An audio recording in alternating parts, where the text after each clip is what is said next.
Good morning, friends and family of friends. Happy Tuesday the 3rd, everyone. Well, here we are, day 2 of exploring the Great Wall of China. And all we can say is, wow, it clearly lives up to the name Great Wall, as well as the title Wonder of the World. But more on that tomorrow during our Origins segment on the Great Wall. Sunrise will be at 6:28 this morning, and sunset will be at 5:47. Giving us 11 hours and 19 minutes of glorious daylight to enjoy today. Presently, it's 30 degrees outside, give or take a little bit depending on exactly where you live. We're going to have cloudy skies today, and we'll probably see a few snowflakes floating around until maybe 10 or 11 this morning. We do expect highs to reach the low 40s by this afternoon anyway. Just another awesome day in the month of March. Alright, moving on to birthdays.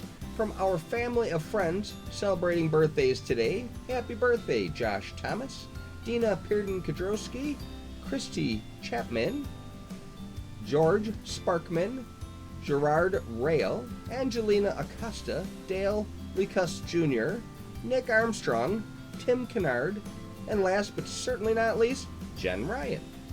Our celebrity birthday shout out starts with a popular actress who got her start modeling and in advertisements.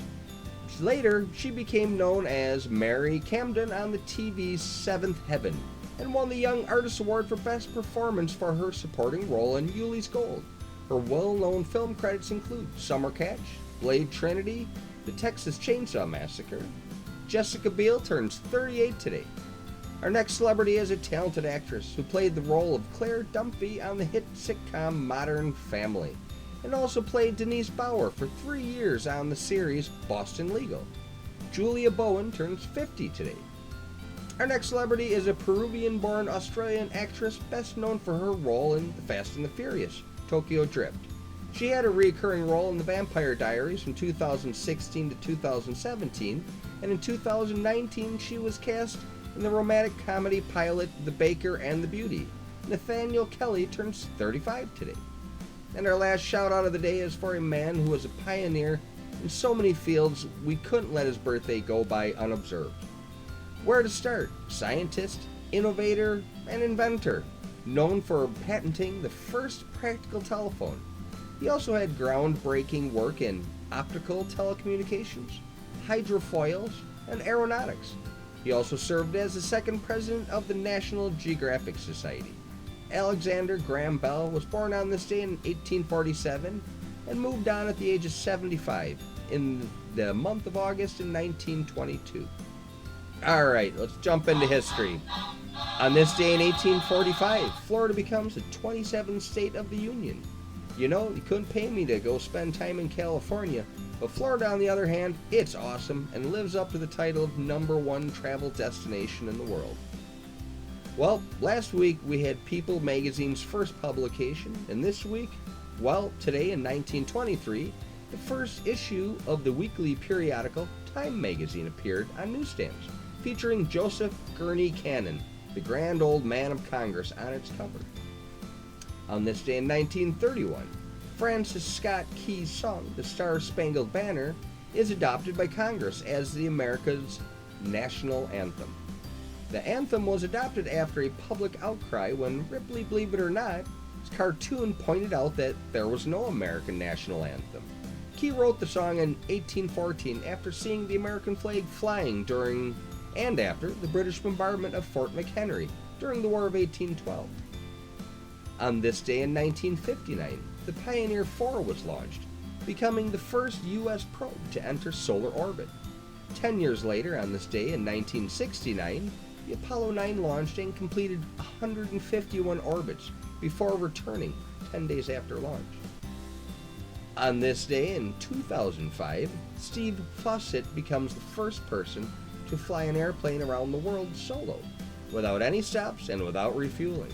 The 25,000-mile journey was completed in approximately 67 hours and 2 minutes.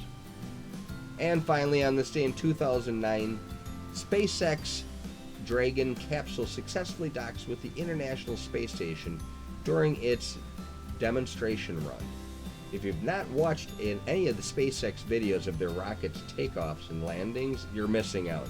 These rocket bodies are reusable now.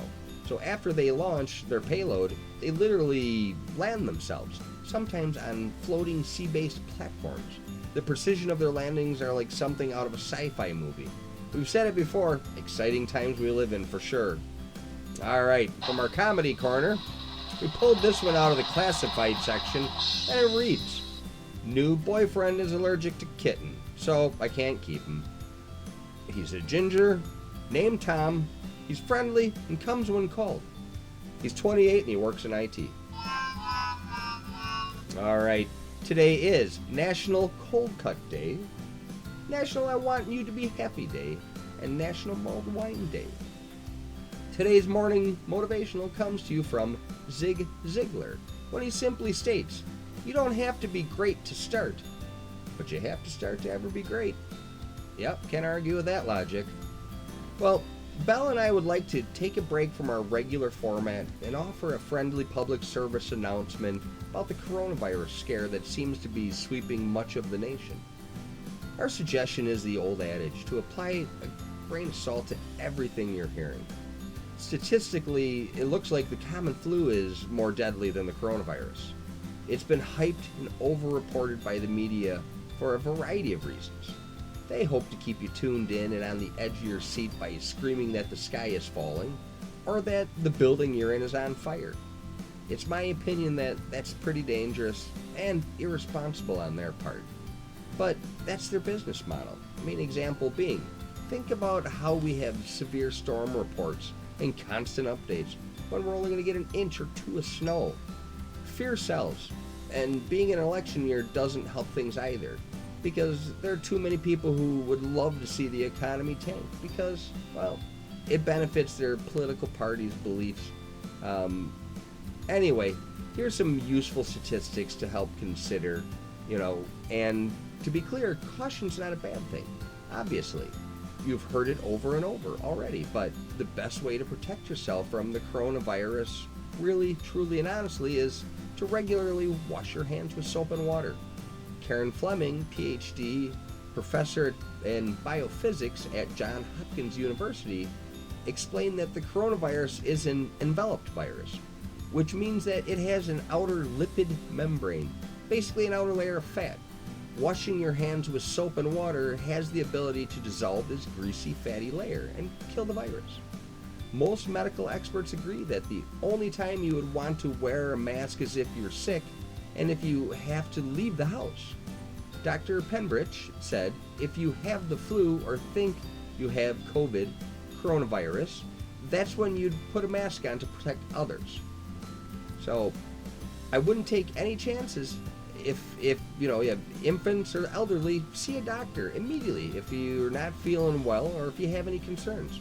Just don't let the press or election year antics drive you to live in fear because of the awesome interconnected world that we live in. This virus is here to stay, and that's a reality that we're just all going to have to accept. Fortunately, it looks like statistically the flu is more dangerous and more of a threat than the coronavirus is. So anyway, Blend and I, we definitely appreciate your time. We love that you follow along. Shoot us a message if there's anything you want to hear, any suggestions you have. Make it an awesome day. We look forward to hearing from you, and we'll see you tomorrow.